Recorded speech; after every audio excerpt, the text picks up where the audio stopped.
दोस्तों, शुक्रवार को कभी ना करें। ये 5 काम खासकर सुहागिन महिलाएं जरूर देखें, और अगर आप व्रत रखते हैं तो इस वीडियो को अंत तक देखें। दोस्त, ये कोई ऐसी वैसी वीडियो नहीं। इस वीडियो में बताई गई सारी बातों को आपको ध्यान से सुनना है और आखिरी तक देखना है। मित्रों, मंगलवार, गुरुवार और शनिवार ही नहीं बल्कि शुक्रवार के दिन भी कुछ विशेष कार्य को करने की मनाही होती है, जिसके बारे में शायद कम ही लोग जानते होंगे। हिंदू धर्म में शुक्रवार का दिन धन की देवी माँ लक्ष्मी का माना गया है। ये दिन माँ को समर्पित है, इसीलिए इस दिन घर में सुख समृद्धि के लिए लक्ष्मी माता की विशेष पूजा अर्चना करने के साथ ही शुक्रवार के व्रत भी रखे जाते हैं। लेकिन अगर आप इस दिन कुछ ऐसे विशेष कार्य को करते हैं तो इससे धन का नाश होने की संभावना हमेशा रहती है। जानिए, मान्यताओं के अनुसार शुक्रवार के दिन कौन से कार्य नहीं करने चाहिए, और अगर आप शादीशुदा हैं तो ये वीडियो जरूर पूरा देखें। दोस्त, तो नंबर 1, धर्मशास्त्रों के अनुसार एक स्त्री का जीवन तभी सफल होता है जब वह शुक्रवार के व्रत रखे, क्योंकि स्त्री को लक्ष्मी का रूप माना गया है। भले ही आप व्रत ना रख सके, परंतु महालक्ष्मी की पूजा हर शुक्रवार को आपको करनी ही चाहिए। मान्यताओं के अनुसार देवी लक्ष्मी का पूजन करने से धन से जुड़ी तमाम परेशानियां दूर हो जाती हैं और एक शादीशुदा महिला का जीवन सफल हो जाता है। वहीं धार्मिक मान्यताओं के आधार पर महालक्ष्मी के साथ साथ भगवान विष्णु तथा भगवान गणेश की पूजा भी करनी चाहिए। दोस्त, और नंबर 2, माता लक्ष्मी को पक्षियों से अति प्रेम है। पक्षियों को चावल दाना खिलाने से व्यक्ति के कर्ज कम होने लगते हैं और कई सुखों की प्राप्ति होती है। दोस्तों, नंबर 3, खासकर शुक्रवार के दिन जब आप पूजा कर रहे हो तो और अचानक से वहां पर छिपकली आपको दिखाई दे जाए तो इसे बड़ा ही शुभ माना गया है, क्योंकि छिपकली को महालक्ष्मी का प्रतीक माना गया है। इसीलिए पूजा घर में छिपकली का होना बेहद शुभ माना गया है। शुक्रवार के दिन अचानक से छिपकली आपके ऊपर गिर जाए या फिर शुक्रवार के दिन सपनों में छिपकली आपको दिखाई देने लगे तो समझ जाइए महालक्ष्मी की कृपा आपको प्राप्त होने वाली है। ये संकेत बताते हैं महालक्ष्मी आपके घर में अपना वास बना चुकी है। नंबर 4, शुक्र ग्रह को प्रेम का प्रतीक माना गया है। शुक्र ग्रह अगर कमजोर पड़ जाए तो सुखी वैवाहिक जीवन नष्ट हो जाता है। व्यक्ति की बुद्धि काम करना बंद कर देती है, यहाँ तक कि किसी गंदे कारणों की वजह से पति पत्नी में तलाक हो जाता है। और शुक्र अगर मजबूत हो तो व्यक्ति रंग से राजा हो जाता है। पति पत्नी में प्रेम विश्वास हमेशा बना रहता है। मित्रों, नंबर 5, ऐसी मान्यता है कि शुक्रवार के दिन कभी किसी को चीनी नहीं देना चाहिए, क्योंकि ऐसा करने पर शुक्र ग्रह कमजोर होता चला जाता है और जीवन में सुख समृद्धि धन वैभव सब खत्म हो जाता है। दोस्तों, नंबर 6, शुक्रवार के दिन उधार पैसा लेने से या किसी को उधार देने से घर की लक्ष्मी चली जाती है। खासकर शुक्रवार को पैसों का लेन देन इन अवस्थाओं में कभी ना करें, इससे महालक्ष्मी नाराज हो जाती है। खासकर शुक्रवार के दिन घर में अच्छे से साफ सफाई करना चाहिए, माता लक्ष्मी बहुत प्रसन्न होती है। दोस्तों, नंबर 7, शास्त्रों के अनुसार महालक्ष्मी ने स्वयं विष्णु से कहा था, जिस घर में नारी का सम्मान होगा तो वहां पर सदैव मेरा वास होगा। शुक्रवार के दिन कन्याओं महिलाओं व किन्नरों का अपमान कभी नहीं करना चाहिए। वैसे तो कभी किसी का अपमान नहीं करना चाहिए। दोस्त, तो नंबर 8, घर में अचानक से काली चींटियां गोल आकार या लंबी लाइन बनाकर अगर चलती दिखे तो बड़ा ही शुभ माना गया है। शास्त्रों में बताया जाता है कि ये महालक्ष्मी के आने का संकेत है। ऐसे में आप चींटियों को कुछ ना कुछ मीठा पदार्थ खाने को अवश्य डालें, ये धन आने का संकेत है। दोस्तों, नंबर 9, शास्त्रों के अनुसार माना गया है कि किसी भी व्यक्ति को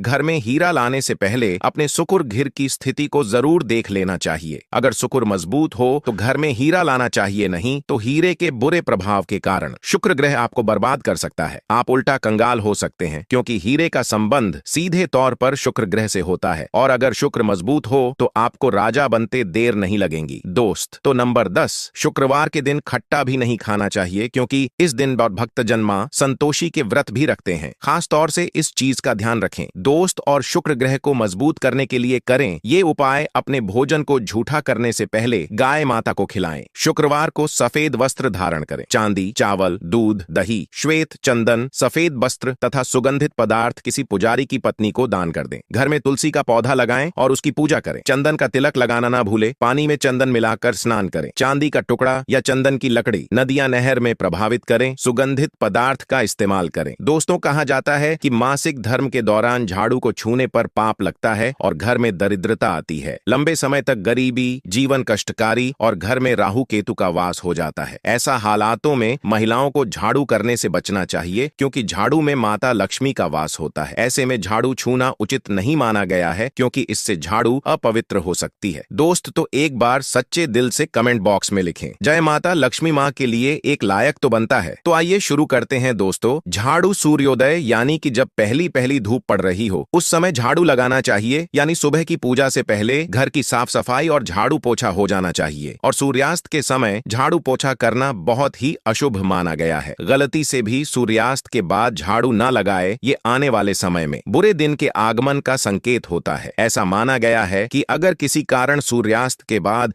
घर में झाड़ू लगाने की जरूरत पड़े तो उस मिट्टी को घर के बाहर नहीं करना चाहिए। इससे घर की लक्ष्मी घर से बाहर चली जाती है। मिट्टी को अगले दिन ही बाहर करें। दोस्तों, बहुत से लोग होते हैं जो सोने से पहले घर में झाड़ू लगाते हैं कि घर साफ होना चाहिए ताकि सुबह उठते ही गंदगी ना दिखे, लेकिन ये तो गलत बात है। इस तरह बस अंधेरे में झाड़ू दीपावली की पहली रात लगाते हैं, क्योंकि इस समय हम दीप दिखाते हैं। अगर आप ऐसा करते हैं तो आप लक्ष्मी देवी को बाहर करते हैं। इसीलिए रोज रोज इस विधि से झाड़ू न लगाएं। दोस्तों, कभी भी किसी भी समय झाड़ू लगाने की आदत को छोड़ दें। अगर आपको लगता है कि घर बहुत गंदा हो जाता है जिसके कारण आपको नींद नहीं आती, तो घर को अवश्य साफ करें, परंतु किसी साफ कपड़े से घर की सफाई कर सकते हैं, लेकिन रात में झाड़ू का प्रयोग न करें, क्योंकि माता लक्ष्मी का भी सोने का एक समय होता है। इस समय माता लक्ष्मी आराम करती है। मित्रों, झाड़ू को कब नहीं लगाना चाहिए? घर में दीप जलाने के बाद, यानी कि पूजा होने के बाद, खाना खाने के बाद, या घर के सभी व्यक्ति बाहर चले गए हों, तो ऐसे में उनके ठीक झाड़ू ना लगाएं। उनके कार्य असफल होने की संभावना हो सकती है, इसीलिए उनके जाने के 1 घंटे बाद झाड़ू लगाना चाहिए। इसी तरह घर आए मेहमान के तुरंत बाद भी झाड़ू ना लगाएं। घर में मेहमान आए हो तो झाड़ू नहीं लगनी चाहिए। घर में किसी के चीखने पर झाड़ू ना लगाएं। घर में अगर कोई रो रहा हो या मन में क्रोध, गुस्सा, चिड़चिड़ाहट में आकर झाड़ू ना लगाएं। इससे देवी लक्ष्मी क्रोधित हो जाती है और घर में उल्टा दरिद्रता का वास हो जाता है। झाड़ू लगाते समय मन में किसी भी प्रकार की शंका नहीं होना चाहिए, इससे झाड़ू अपवित्र हो जाती है। दोस्त, झाड़ू को गीला कभी ना करें, बहुत ही अशुभ माना गया है। वास्तु शास्त्र में गीली झाड़ू घर में बर्बादी लाती है और कई बीमारियां प्रवेश करती हैं। दोस्तों, झाड़ू कब खरीदे? शनिवार के दिन झाड़ू खरीद सकते हैं। झाड़ू शुक्ल पक्ष में नहीं खरीदना चाहिए। झाड़ू को कृष्ण पक्ष में खरीदना चाहिए। अगर किसी झाड़ू का प्रयोग कई दिनों से न हो या बहुत पुरानी झाड़ू हो तो उसे हटा देना चाहिए, घर में नहीं रखना चाहिए। पुरानी झाड़ू हटाने के लिए भी शनिवार का दिन उचित है। टूटी फूटी झाड़ू घर में न रखें, इसे हटा दें। फिर तुरंत नई झाड़ू घर में ले। किसी भी जानवर आदि छिपकली वगैरह को झाड़ू से नहीं मारना चाहिए, लेकिन जानवर को भगाने के लिए भी झाड़ू का प्रयोग ना करें। तो दोस्तों, ये थी कुछ महत्वपूर्ण बातें जो आपको हमेशा ही ध्यान में रखनी है। अगर आप ये सब बातों का विशेष ध्यान रखते हैं तो यकीन मानिए, माता लक्ष्मी की कृपा आप पर हमेशा बनी रहेगी। दोस्तों, इस वीडियो को एक लाइक जरूर कर देना और ऐसी ही ज्ञानवर्धक वीडियो देखने के लिए चैनल को भी सब्सक्राइब जरूर कर लेना।